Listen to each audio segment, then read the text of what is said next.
మొన్న మధ్య బొగ్గుల శ్రీనివాస్ అని ఎవరో ఒక ఆయన అనుమానాస్పద స్థితిలో చనిపోయి ఉన్నాడు. కారు వాటర్లోకి వెళ్ళిపోయింది. దాంట్లోంచి ఆయన డెడ్ బాడీ రికవరీ చేస్తే ఒంటి మీద దెబ్బలు ఉన్నాయన్నారు. అయితే అది ఒకవేళ అనుమానాస్పద స్థితి అంటే అనుమానాస్పద మరణంగా పోలీసులు ఎంక్వైరీ చేశారు. ఎంక్వైరీ చేస్తే ఈ ఎంక్వైరీ చేసే ఈలోపే వీళ్ళకి చాలా ఆత్రం కదా, వీళ్ళకి ఆగదు. ఎవరికి? సాక్షి వాళ్ళకి, వైసీపీ వాళ్ళకి అస్సలు ఆగదు.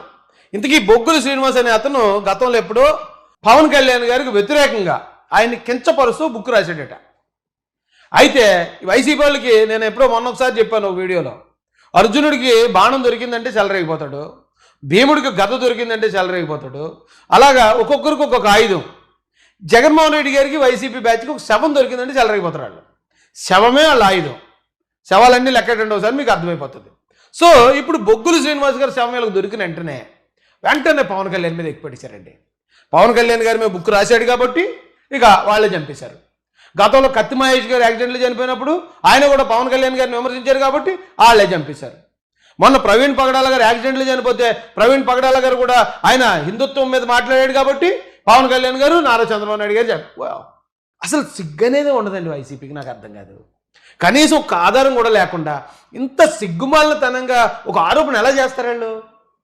ఏమండి, సాక్షి వాళ్ళు రాశారు, పవన్ అభిమానుల నుండి ముప్పు, బొగ్గుల శ్రీనివాస్ అనుమానాస్పద మృతి. అక్కడ ఎవరని చెప్పారండి? వాళ్ళ బంధువులు ఏమైనా అన్నారా మాకు పవన్ కళ్యాణ్ గారి మీద లేదా వాళ్ళ అభిమానుల మీద అనుమానం ఉందని? ఏం చెప్పలే. కానీ వీళ్ళు చేసేసారు. దీంతో పాటు సాక్షి టీవీ పాలేరు రిజర్వాయర్ ఖమ్మం జిల్లా. కర్నూలు జిల్లా అల్లూరు గ్రామానికి చెందిన బొగ్గుల శ్రీనివాస్ రచయితగా, యూట్యూబర్గా గుర్తింపు పొందారు. ఆర్గానిక్ కెమిస్ట్రీ పీజీ చేసిన శ్రీనివాస్ వివిధ అంశాలపై పలు పుస్తకాలు కూడా రాశారు. 2014లో పవన్ కళ్యాణ్ రాజకీయ రంగ ప్రవేశంపై పవన్ కళ్యాణ్ హఠావో పాలిటిక్స్ బచావో పేరిట రాసిన పుస్తకం సంచలనం రేపింది. ఈ పుస్తకం రాశాక ఆయన ఆ పుస్తకం సంచలనం రేపిందంటే మరి ఎక్కడ రేపిందో నాకు తెలియదు. నేను ఇదే ఫస్ట్ టైం వింటాం. బుక్ రాయటం లేకపోతే బొగ్గుల శ్రీనివాస్ గారు అనే ఆయన ఒకవేళ ఆయన ఎవరెవరికి ఫ్రెండో నాకు తెలియదు. కానీ నేను సోషల్ మీడియాలో చాలా యాక్టివ్గా ఉండేవాడిని. చాలామంది తెలుసు నాకు. వైసీపీలో ఉన్నవాళ్ళు, జనసేనలో ఉన్నవాళ్ళు, టీడీపీలో ఉన్నవాళ్ళు, అన్ని పార్టీల్లో, బీజేపీలో ఉన్నవాళ్ళు కూడా చాలామంది తెలుసు నాకు, యాక్టివ్గా ఉండేవాళ్ళు. కానీ ఈయన గురించి నేను ఎప్పుడు చూడలేదు. అలాంటి ఒక వ్యక్తిని తీసుకొచ్చి ఆయన పాపం ఆయన మరణం ఏదో దురదృష్టవశాత్తు జరిగింది, దాన్ని పట్టుకుని ఎలా పవన్ కళ్యాణ్ గారిని డిఫేమ్ చేయాలి, ఎలా పవన్ కళ్యాణ్ గారే ఈ మర్డర్ చేశారు కాబట్టి గతంలో ఆయన కత్తి మహేష్ గారిని కూడా లేపేశారు, గతంలో ప్రవీణ్ పగడాల. అయ్యి బాబు, అసలు ఏంటండి ఇది? ఏంటండి ఇన్ని అబద్ధాలు? నాకు అర్థం కాదు. ఆ రోజున జగన్మోహన్ రెడ్డి గారు కూడా ఎక్కడ వివేకానంద రెడ్డి గారి శవం దగ్గరికి వెళ్ళి మా తాతని చంపారు, మా నాన్నని చంపారు, నా మీద కోడికెత్తి మా బాబాయ్ నేను చంపారు, అన్నిసార్లు కూడా చంద్రబాబు నాయుడు గారే ఉన్నారు అని చంద్రబాబు నాయుడు గారు మొత్తం అన్ని వేసేశారు. మొట్టమొదటిగా మా తాతని చంపారు. ఆ రోజు ముఖ్యమంత్రిగా ఉన్న వ్యక్తి ఇదే చంద్రబాబు నాయుడు గారు. ఆ తర్వాత మా నాన్నని చంపారు. దాని తర్వాత నన్ను చంపాలని ప్రయత్నం చేశారు. 3 చోట్ల చూస్తే 3 చోట్ల ఒకే ఒక వ్యక్తి కనిపిస్తాడు, చంద్రబాబు నాయుడు గారు. నాన్నగారు ప్రతిపక్షంలో ఉన్నప్పుడు రాజారెడ్డి గారు అబ్బని చంపినప్పుడు చంద్రబాబు నాయుడు. నాన్నగారు హెలికాప్టర్ క్రాష్ చనిపోయినప్పుడు అసెంబ్లీలో అన్న మాటలు చంద్రబాబు నాయుడు గారి. నా మీద దాడి జరిగినప్పుడు చంద్రబాబు నాయుడు గారి ముఖ్యమంత్రిగా ఉన్న వ్యక్తి. మళ్ళీ ఇవాళ చిన్న మీద దాడి జరిగిన నేపథ్యంలో ముఖ్యమంత్రిగా ఉన్న వ్యక్తి మళ్ళీ చంద్రబాబు నాయుడు గారు. ఎక్కడ చూసినా కూడా కాన్స్పిరసీ థియరీ కనిపిస్తూ ఉంది. అలాగే ఎక్కడ ఎవరు చనిపోయినప్పుడు పవన్ కళ్యాణ్ గారిని విమర్శించేవాళ్ళు 100 మంది ఉంటారు, జగన్ గారిని విమర్శించేవాళ్ళు లక్షల మంది ఉంటారు, చంద్రబాబు నాయుడు గారిని, లోకేష్ గారిని విమర్శించేవాళ్ళు వాళ్ళోడు ఎప్పటి నుంచో ఉన్న పార్టీ కాబట్టి 100 మంది ఉంటారు. విమర్శించేవాడు ఎవడైనా ఎక్కడైనా చచ్చిపోయాడు అనుకోండి, ఆడ కర్మగాలి ఇక చంపేసినట్ట. ఏం దరిద్రం అండి ఇది? ఆయన ఏదో కర్మగాలి, ఆయనకి ఆయుష్ అయిపోయింది, లేదా వేరే ఏదో ప్రమాదం, లేదా వేరే ఎవరితోటో లావాదేవీలు ఉన్నాయి, దానికి పవన్ కళ్యాణ్ గారికి ఏంటి సంబంధం? మళ్ళీ ఆ బుక్ వేసేసి. గతంలో ప్రవీణ్ పగడాల గారి విషయంలో కూడా ఒక సోదరుడు మాట్లాడాడు. ప్రశ్న, పవన్ కళ్యాణ్ గారు మొన్నటిదాకా నా సంతాన ధర్మం అని చెప్పి అడుగుతా ఉన్నాడు కదా, ఈ సంతాన ధర్మమే కదా రాజకారణము. ప్రవీణ్ పగడాల గారి మృతి కోసం పవన్ కళ్యాణ్ గారి కారణం అంటున్నారు. మరీ ఇంత దారుణంగా ఉండకూడదు. ఎందుకంటే ఒక ఆరోపణ చేసిన అదేమన్నా నిజమేమో అనే కనీసం 1% అనుమానం అన్నా రావాలి. అది నిజమని కన్ఫర్మేషన్ అక్కర్లేదు. కానీ మనం చేసిన ఆరోపణకి ప్రజలకి అదేమన్నా నిజమంటావా అని కనీసం 1% ఒక సెకండ్ ఆలోచించేలా ఉండాలి. అంతే తప్ప మనం చెప్పినట్టే ఏంటి ఇంత దరిద్రంగా మాట్లాడుతున్నారు, ఏంటి ఇంత ఘోరంగా ఆరోపణలు చేస్తున్నారు, ఇది తప్పు కదా ఇది అని పవన్ కళ్యాణ్ గారు అంటే నచ్చనోళ్ళకు కూడా ఆయన మీద గౌరవం పెరుగుతుంది. ఇదేంటి ఇంత దారుణంగా మాట్లాడుతున్నారు, అది తప్పు కదా అది అంటే. ఇంతకీ జరిగిన విషయం ఏంటండి? చాలా కాలం తర్వాత స్కూల్ రీయూనియన్ లో కలిశాడు ఒక మిత్రుడు. చిన్ననాటి జ్ఞాపకాలు, విద్యార్థి జీవితంలో విశేషాల గురించి చాలా మాట్లాడుకున్నారు. ఫోన్ నెంబర్లు మార్చుకున్నారు. తర్వాత క్లోజ్ ఫ్రెండ్స్ అయ్యారు. ఈ ఫ్రెండ్షిప్ ఫైనాన్షియల్ రిలేషన్ వైపు వెళ్ళింది. చెడ్డి బట్టి దోస్తు కదా అని నమ్మి బిజినెస్ కోసం హెల్ప్ చేశాడు. అదే పెద్ద తప్పయింది. ఈ తప్పుకు భారీ శిక్ష పడింది. ఏదో కలిసి చదువుకున్న వాడికి సహాయం చేస్తున్నా అనుకున్నాడు, కానీ పాముకు పాలు పోసి పెంచుతున్నానని గుర్తించలేకపోయాడు. వాడి అవసరం తీరింది. ఈయన్ను చంపేయాలని డిసైడ్ అయ్యాడు. దీనికి ఓ సుపారీ గ్యాంగ్ ను రంగంలోకి దించి పనికాని చేశాడు. యూట్యూబర్, రైటర్ బొగ్గుల శ్రీనివాస్ హత్య వెనుక ఉన్న అసలు రీజన్ ఇదే. ఈ కాన్స్పిరసీ ఏంటో డీటెయిల్డ్ గా మీరే చూడండి. ఇదంతా నేను చూపించాను కానండి, మీరు చూడండి కావాలంటే. ఇది యూట్యూబ్లో అవైలబుల్గానే ఉంది. బొగ్గుల శ్రీనివాస్ గారికి బొగ్గుల బీబీక్యూ అని ఒక కంపెనీ ఉందట. ఆ కంపెనీతో సోన్స్ ఎవరో ఒక రెడ్డి గారు ఉన్నారు, మాధవ్ రెడ్డి ఏదో పేరు చెప్తున్నాడు ఆయన పేరు. ఆయన వీళ్ళిద్దరు ఫ్రెండ్స్ ఒక స్కూల్ రీయూనియన్లో, కాలేజ్ రీయూనియన్లో కలిశారు. కలిసిన తర్వాత ఒకరొకరు మాట్లాడుకున్నారు. నా దగ్గర ఈ కంపెనీ పెట్టుకున్నాను, ఇది చేస్తున్నానని ఆయన ఏదో ఆయన చెప్పాడు. అయితే మన ఇద్దరు కలిసి చేద్దామని చెప్పి ఇద్దరు కలిసి ఏదో వ్యాపారం చేశారు. దానిలో 90 లక్షల లాభం వచ్చిందట 3 సంవత్సరాలకి. 90 లక్షల లాభం వస్తే చెరుకు 45 తీసుకోవాలి కదా. ఆయన ఏం చేశారు, ఆ మాధవ్ రెడ్డి గారు ఏదో సంథింగ్ ఏదో పేరు చెప్తున్నారు, ఆయన ఏం చేశాడంటే బొగ్గుల శ్రీనివాస్ గారికి 15 లక్షలు ఇచ్చాడట.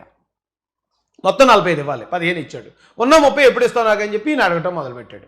అడగటం మొదలు పెడితే ఈ 30 నన్ను అడుగుతున్నాడు. ఇతను ఎలాగన్నా ఏదైనా చేయాలని అతని స్నేహితుడు ఏం చేశాడు, సుపారీ గ్యాంగ్ 5 లక్షలు ఇచ్చి ఈయన్ని పిలిపించి, డబ్బులు ఇస్తానని పిలిపించి ఎక్కడికో తీసుకెళ్ళి మద్యం తాగి, తర్వాత ఆయన అన్కాన్షియస్లో ఉన్నప్పుడు ఆ కారుతో పాటు నీటిలో దోసి చంపేశారు. ఇది మర్డర్. వాళ్ళ సొంత తగాదా, సొంత లావాదేవీలు. దాన్ని అవతల ఆ మర్డర్ చేసిన ఆయన కూడా ఒప్పుకున్నాడు. దీన్ని పట్టుకెళ్ళి పవన్ కళ్యాణ్ గారి మీద చుట్టేయాలనే మరి వైసీపీని, సాక్షి మీడియాని మనం ఏం చేయాలి? ఇప్పుడు ఇంత సిగ్గుదిలేసి బతుకుతున్నారేంటి? ఇప్పుడు ఇలాంటి మనం ఆరోపణ చేసినప్పుడు, ఇలా వాస్తవాలు బయటకు వచ్చినప్పుడు నిజంగా సిగ్గున్న ఎదవ ఎవడన్నా అయితే ఇంట్లో నుంచి బయటికి రాడండి. అరే మొన్న అలా అన్నాను నేను, తీరా చూస్తే ఇక్కడ ఎలా ఉంది పరిస్థితి, వాళ్ళ ఫ్రెండే చంపాడట, మనం అనవసరం పవన్ కళ్యాణ్ గారు నన్ను బయటికి వెళ్తే జనాల మొహాల మీద ఉమ్ములు వస్తారేమో అని సిగ్గుపడతారు. కానీ ఆ సిగ్గు ఏమన్నా ఉందండి వీళ్ళకి అసలు? ఏదన్నా సరే ఓ బురద వేసేయటం, అది కాదా కాకపోతే పనులే వదిలే, జనాలు ఏం పట్టించుకుంటారు ఏంటి? మనం చెప్పింది కనీసం 10 మందిని నమ్ముంటారు కదా, వాళ్ళు చాలు మనకి. ఏం దరిద్రం అండి ఇది. చాలామంది, నేను ఒక సాక్షి మీడియాని, ఓ వైసీపీ మీడియాలో చాలామంది న్యూట్రల్స్ కూడా అల్లెళ్ళు బొగ్గుల శ్రీనివాస్ చనిపోయాడంటే శ్రీనివాస్ గతంలో పవన్ కళ్యాణ్ గారిని విమర్శించాడు కాబట్టి ఆయనే చంపేసి ఉంటాడు. ఏంటండి ఇది? ఎంత దరిద్రంగా ఉన్నారు ఏంటి? చదువుకున్న వాళ్ళు ఉన్నారు, ఇందులో మేధావులు ఉన్నారు. మళ్ళీ కనీసం పోలీస్ ఎంక్వైరీ అయ్యేదాకా కూడా ఆలోచించరు. అరే బాబు కాదురా నాయన, హైదరాబాద్ నుంచి బయలుదేరాడు, ఇగో సీసీ ఫుటేజ్లు, ఇదిగో పలానా చోట బండి ఇలా పక్క వెళ్ళింది, ఇలా యాక్సిడెంట్ చేసి అబ్బాయి కాదు, కూటమి చంపేసింది, చంద్రబాబు నాయుడు గారు చంపేశారు, పవన్ కళ్యాణ్ గారు చంపేశారు. ఏమి ఇంత దరిద్రంగా ఉన్నారు ఏంటండి? చచ్చా. అయితే అలాగా చంపేసేవాడు అయితే పవన్ కళ్యాణ్ గారిని చాలా దారుణంగా చాలామంది మాట్లాడుతుంటారు, చాలా స్వతంత్రంగా. చంద్రబాబు నాయుడు గారిని కూడా చాలా స్వతంత్రంగా వీధుల్లోకి వచ్చి మరీ దారుణంగా ఆమూతులోకి వచ్చి మరీ తిడుతున్నారు. వాళ్ళు నిజంగా చంపేసేవాళ్ళు అయితే ఇలా చేస్తారండి? అలా ఉంది. అయితే ప్రజలు గమనించాలి, ప్రతిదీ గమనించాలి. ఎన్ని అబద్ధాలు చెప్తున్నారు, నిజాలు ఎలా ప్రూవ్ అవుతున్నాయి, ఎలా ఆధారాలు బయటపడుతున్నాయి, ఈ ఎదవలు చెప్పిన అబద్ధాలని అప్పుడు ఎలా తెలుసుకుంటున్నాం మనం? ఒకడికి అబద్ధం చెప్పి అలవాటు ఉందనుకోండి, ఒక విషయంలో కదా అన్ని విషయాల్లో చెప్తున్నాడు.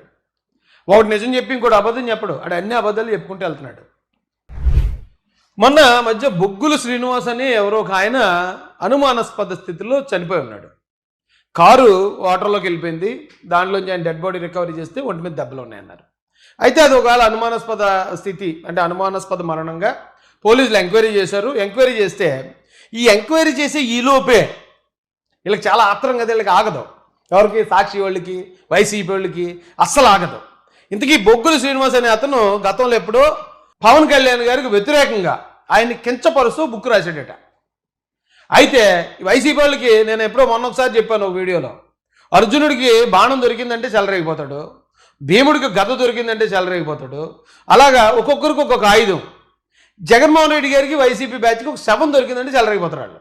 శవమే వాళ్ళ ఆయుధం. శవాలన్నీ లెక్కటండి ఒకసారి మీకు అర్థమైపోతుంది. సో ఇప్పుడు బొగ్గుల శ్రీనివాస్ గారు శవం వీళ్ళకి దొరికిన వెంటనే పవన్ కళ్యాణ్ మీద ఎక్కుపెట్టేశారండి. పవన్ కళ్యాణ్ గారి మీద బుక్ రాశాడు కాబట్టి ఇక వాళ్ళే చంపేశారు.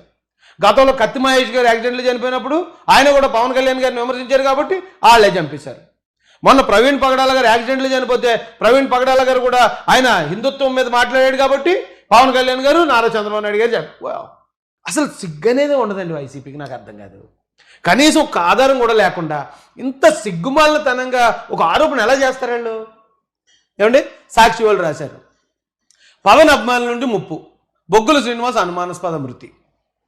అక్కడ ఎవరని చెప్పారండి? వాళ్ళ బంధువులు ఏమన్నా అన్నారా మాకు పవన్ కళ్యాణ్ గారి మీద లేదా వాళ్ళ అభిమానుల మీద అనుమానం ఉందని? ఏం చెప్పలే, కానీ వీళ్ళు చేసేసారు. దీంతో పాటు సాక్షి టీవీ, పాలేరు రిజర్వాయర్, ఖమ్మం జిల్లా. కర్నూలు జిల్లా అల్లూరు గ్రామానికి చెందిన బొగ్గుల శ్రీనివాస్ రచయితగా, యూట్యూబర్ గా గుర్తింపు పొందారు. ఆర్గానిక్ కెమిస్ట్రీ పీజీ చేసిన శ్రీనివాస్ వివిధ అంశాలపై పలు పుస్తకాలు కూడా రాశారు.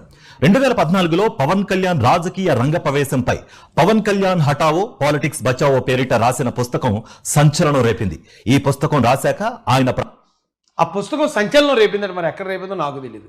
నేను ఇదే ఫస్ట్ టైం వింటాం. బుక్ రాయటం, లేకపోతే బొగ్గుల శ్రీనివాస్ గారు అనే ఆయన, ఒకవేళ ఆయన ఎవరెవరికి ఫ్రెండో నాకు తెలియదు, కానీ నేను సోషల్ మీడియాలో చాలా యాక్టివ్గా ఉండేవాడిని. చాలామంది తెలుసు నాకు, వైసీపీలో ఉన్నవాళ్ళు, జనసేనలో ఉన్నవాళ్ళు, టీడీపీలో ఉన్నవాళ్ళు, అన్ని పార్టీల్లో, బీజేపీలో ఉన్నవాళ్ళు కూడా చాలామంది తెలుసు నాకు, యాక్టివ్గా ఉండేవాళ్ళు. కానీ ఈయన గురించి నేను ఎప్పుడు చూడలేదు. అలాంటి ఒక వ్యక్తిని తీసుకొచ్చి ఆయన పాపం ఆయన మరణం ఏదో దురదృష్టవశాత్తు జరిగింది, దాన్ని పట్టుకుని ఎలా పవన్ కళ్యాణ్ గారిని డిఫేమ్ చేయాలి, ఎలా పవన్ కళ్యాణ్ గారే ఈ మర్డర్ చేశారు కాబట్టి గతంలో ఆయన కత్తి మహేష్ గారిని కూడా లేపేశారు, గతంలో ప్రవీణ్ పగడాల, అయ్యి బాబు అసలు ఏంటండి ఇది, ఏంటండి ఇన్ని అబద్ధాలు? నాకు అర్థం కాదు. ఆ రోజున జగన్మోహన్ రెడ్డి గారు కూడా ఎక్కడ వివేకానంద రెడ్డి గారి శవం దగ్గరికి వెళ్ళి మా తాతని చంపారు, మా నాన్నని చంపారు, నా మీద కోడికత్తి, మా బాబాయ్ నేను చంపారు, అన్నిసార్లు కూడా చంద్రబాబు నాయుడు గారే ఉన్నారు అని చంద్రబాబు నాయుడు గారు మొత్తం అన్ని వేసేశారు. మొట్టమొదటిగా మా తాతని చెప్పారు. ఆ రోజు ముఖ్యమంత్రిగా ఉన్న వ్యక్తి ఇదే చంద్రబాబు నాయుడు గారు. ఆ తర్వాత మా నాన్నని చంపారు. దాని తర్వాత నన్ను చంపాలని ప్రయత్నం చేశారు. 3 చోట్ల చూస్తే 3 చోట్ల ఒకే ఒక వ్యక్తి కనిపిస్తాడు, చంద్రబాబు నాయుడు గారు. నాన్నగారు ప్రతిపక్షంలో ఉన్నప్పుడు రాజారెడ్డిగా అబ్బని చంపినప్పుడు చంద్రబాబు నాయుడే. నాన్నగారు హెలికాప్టర్ క్రాష్ చనిపోయినప్పుడు అసెంబ్లీలో అన్న మాటలు చంద్రబాబు నాయుడు గారే. నా మీద దాడి జరిగినప్పుడు చంద్రబాబు నాయుడు గారే ముఖ్యమంత్రిగా ఉన్న వ్యక్తి. మళ్ళీ ఇవాళ చిన్న మీద దాడి జరిగిన నేపథ్యంలో ముఖ్యమంత్రిగా ఉన్న వ్యక్తి మళ్ళీ చంద్రబాబు నాయుడు గారే. ఎక్కడ చూసినా కూడా కాన్స్పిరసీ థియరీ కనిపిస్తూ ఉంది.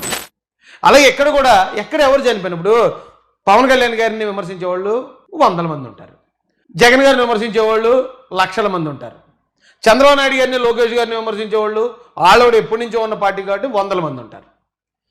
విమర్శించేవాడు ఎవడైనా ఎక్కడైనా చచ్చిపోయాడు అనుకోండి, ఆడ కర్మగాలి ఇక చంపేసినట్ట. ఏం దరిద్రం అండి ఇది? ఆయన ఏదో కర్మగాలి, ఆయనకి ఆయుష్ అయిపోయింది, లేదా వేరేదో ప్రమాదం, లేదా వేరే ఎవరితోటో లావాదేవీలు ఉన్నాయి, దానికి పవన్ కళ్యాణ్ గారికి ఏంటి సంబంధం? మళ్ళీ ఆ బుక్ వేసేసి. గతంలో ప్రవీణ్ పగడాల గారి విషయంలో కూడా ఒక సోదరుడు మాట్లాడాడు. ప్రశ్న, పవన్ కళ్యాణ్ గారు మొన్నటి దాకా నా సంతాన ధర్మం అని పడుతూ ఉన్నాడు కదా, ఈ సంతాన ధర్మమే కదా రాజకారణము. ప్రవీణ్ పగడాల గారి మృతి కోసం పవన్ కళ్యాణ్ గారి కారణం అంటున్నారు. మరీ ఇంత దారుణంగా ఉండకూడదు.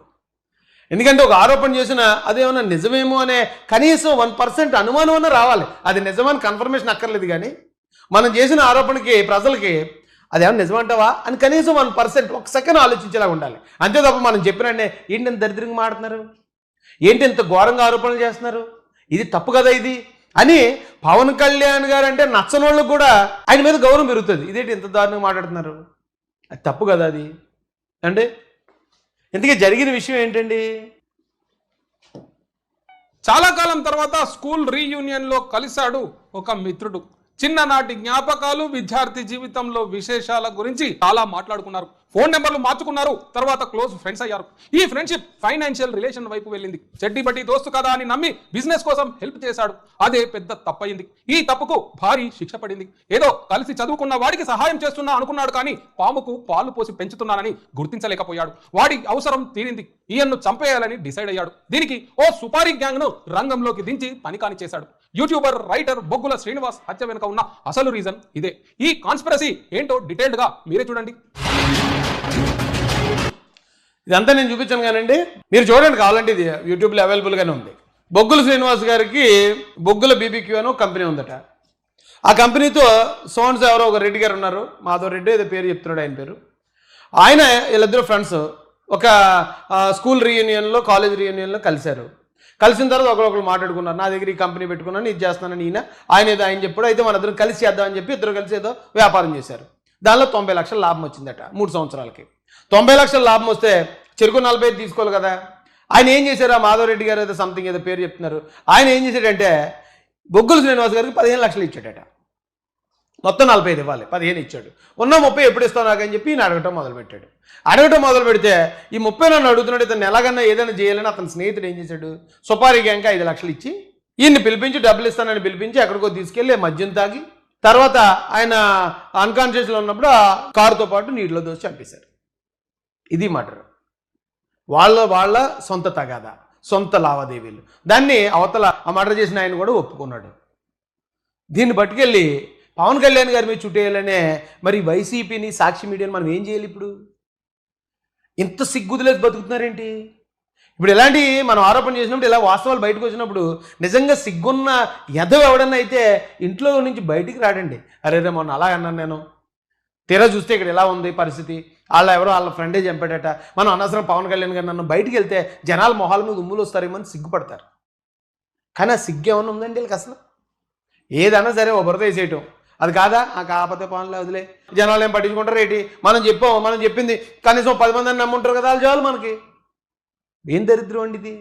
చాలామంది, నేను ఒక సాక్షి మీడియాని ఓ వైసీపీ మీడియాలో చాలామంది న్యూట్రల్స్ కూడా అల్లెళ్ళు బొగ్గుల శ్రీనివాస్ చనిపోయాడంటే శ్రీనివాస్ గతంలో పవన్ కళ్యాణ్ గారిని విమర్శించాడు కాబట్టి ఆయనే చంపేసి ఉంటాడు.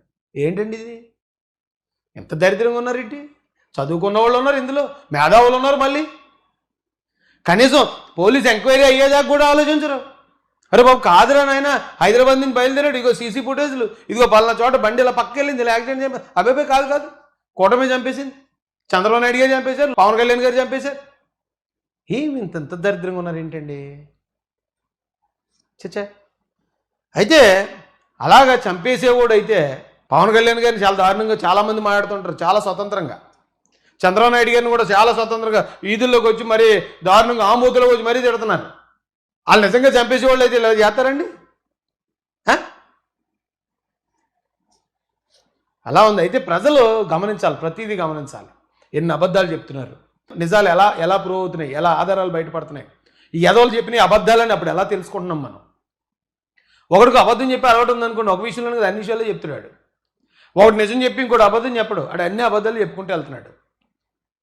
అర్థం చేసుకున్న వాళ్ళకి అర్థం చేసుకున్నంత. అయ్యా ఉంటాను సార్.